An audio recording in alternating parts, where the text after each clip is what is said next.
All right, let's talk about something that has totally changed the game for online shopping. Buy now, pay later. It promises you can get what you want now with no interest and no immediate hit to your bank account. But what's really going on behind that convenient little button? You've seen this, right? You're at the checkout, you're about to buy something, and bam, there's the option to split it into 4 easy payments. It is literally everywhere. But do we actually know what we're signing up for when we click it? So what exactly is Buy Now, Pay Later, or BNPL? Well, at its heart, it's a type of instant short-term loan. The most popular version is the Pay in 4. Let's say your cart is $100. You pay $25 today, and then the rest in 3 more $25 payments, one every 2 weeks. The main hook? It's advertised as interest-free. And you might wonder, how do they make money then? Well, they charge the store a fee for every sale they help make. To really get why this is so huge, we've got to peel back the first layer of the onion. And that's all about psychology. Why is this model so appealing, especially for younger shoppers? Turns out it's basically designed to tap right into how our brains are wired. First up, the big one, instant gratification. We live in an on-demand world, and BNPL is the I want it now button for shopping. It completely removes that old friction of having to wait and save up for something. You see it, you want it, you get it. Simple as that. And then, of course, there's FOMO, the fear of missing out. You're scrolling through social media, you see influencers, you see the latest trends, and you feel that pressure to keep up. BNPL feels like the perfect shortcut, right? It's a way to get that trendy item before it sells out so you never feel left behind. Now, this part is really fascinating. Psychologists talk about the pain of paying. Spending $100 in one go can feel, well, painful. But splitting that into 4 payments of $25, that feels more like buying a few coffees. It tricks our brain into thinking the purchase is smaller and less significant, making it way easier to click Confirm Order. And this isn't just theory, it has very real-world effects. Look at this quote from a student named Maya, who ended up in debt. She said, "It just didn't feel real, and I got detached from the money."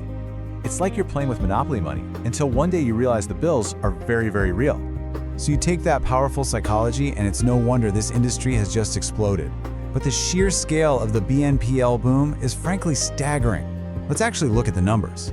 The U.S. Consumer Financial Protection Bureau, or CFPB, has been keeping a very close eye on this. And their reports paint an incredibly clear picture of just how fast this whole industry has scaled. Okay, so let's rewind to 2019. The total amount of loans from the major BNPL players was already $2.7 billion. That's a pretty big number, right? But believe it or not, that was just the warm-up act. Because just 4 years later, that number had launched into orbit, hitting over $45 billion. That's not just growth. That's an absolute rocket ship that has completely changed the landscape of how we pay for things. And check this out. It's not just about more people signing up. The people who are already using these services are using them more and more. The number of users is up, sure, but the average number of loans per person is also up, and the average amount of money they're borrowing is going up too. It's getting deeper just as fast as it's getting wider. But all that convenience and explosive growth, it can have a pretty dark side. So now, let's peel back that next layer and look at the hidden risks that can turn interest-free into a really serious problem. Some financial experts don't pull any punches. They flat out call these services a debt trap in disguise. The argument is that even though it feels like a simple payment tool, it functions just like a credit card and can lead to the very same cycle of debt. And one of the biggest dangers is something called loan stacking. Get this, 63% of people using BNPL have multiple loans going at the same time, often from different companies. You can just imagine how easy it is to lose track of what you owe and when you owe it, and that's when you start missing payments. And the consequences can be brutal. For one student, Mo Lilly, the debt went from being a number in an app to something terrifyingly real. She said she'd completely forgotten about it until she got a letter from a debt collection company. That's a wake-up call nobody wants. You know, this doesn't always happen by accident. Researchers talk about dark patterns in website design. These are little tricks in the user interface, like pre-selecting the BNPL option for you or making the installment price huge and bold, that are designed to nudge you toward taking on debt, whether you plan to or not. So what happens when it all goes wrong? Well, first come the hefty late fees, and poof, there goes the whole interest-free benefit. Then you can end up dealing with debt collectors. This causes incredible stress, which can hammer your mental and financial well-being, and it often starts with impulse buys on things like fast fashion. All of this leads us to the final, and maybe the most complicated question of all. It's the huge debate over where BNPL fits into our financial system, and whether or not it should affect your credit score. The crazy thing is, even the companies can't agree. You've got a company like Affirm that says, yes, we're reporting this to the credit bureaus. But then you've got giants like Klarna and Afterpay saying, whoa, hold on a second. The system wasn't built for these tiny loans. Reporting them could actually hurt customers' scores unfairly.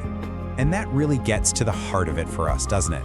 Should 4 easy payments on a new pair of shoes have any bearing on your ability to get a mortgage for a house someday? It's a massive question, and right now, there's no clear answer. Meanwhile, regulators are scrambling to play catch-up. The CFPB is thinking about just treating BNPL providers like credit card companies. But it's not that simple, because BNPL isn't just a loan. It's also a powerful marketing tool that stores pay for to get us to buy more stuff. That makes it a totally different animal to regulate. Okay, so if you are going to use these services, how can you be smart about it? Experts generally give 4 pieces of advice. 1. Use it for things you truly need, not just things you want. 2. Make absolutely sure you can afford all the payments. 3. Do not stack loans. Seriously, try to have only one going at a time. And 4. Keep an eye on your credit report to see if this activity is even showing up. Which leaves us with one final thought. BNPL is changing everything about how we shop. But as this thing keeps getting bigger, we have to ask ourselves, are we really heading toward a smarter, interest-free future?